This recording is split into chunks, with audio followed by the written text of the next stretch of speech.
भगवान श्रीकृष्णाला किंमत विचारा गायीची, पुंडलिकराला किंमत विचारा स्वतःच्या आईची, आणि प्रतिभाताई पाटला नाव किंमत विचारा चुळीच्या बाईची. 5 वर्ष भारत मोठीत होता पण डोक्यावरचा पदर बाजूला नाही, कंपाळाचं कुंकू सरकू दिलं नाही, मनगटा परत असले बाई कधी माग सरकू. काय ताकद होते.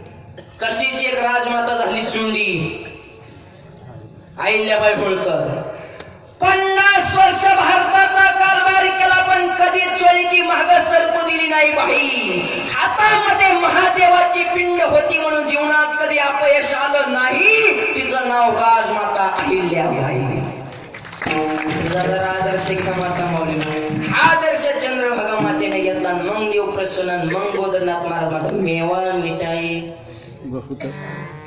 मेवा मिठाई हाच खरा आनंद आहे.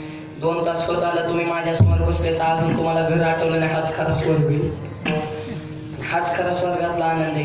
किती खाशील काय त्यावरच्या अमृताकडे बघता. हाच नाव अमृताचा मायगा विठ्ठल विठ्ठल म्हणा वेळोवेळा हा सुख सोहळा. हे नामाचं अमृत आमच्या गोदरनाथ महाराजांनी स्वतः घेतले. जगतार ग्रंथ लिहून जगाला वाटले पण तरी सुद्धा महाराज म्हणतात की हा आनंद इतका झाला की संपत नाही. खाता खाता थकून गेला, पोट भरून आनंद झाला. पोट भरून आनंद झालाय कारण जगतार ग्रंथ आहे. जसं आमचे गोदरनाथ महाराज सांगतील गुढीपाडव्याच्या दिवशी भविष्य कथन केलं जातं तसंच घडणार मायगा. ही ताकद आमच्या महाराजांच्या वाणीची. म्हणून म्हणतात पोट भरून आनंद झाला.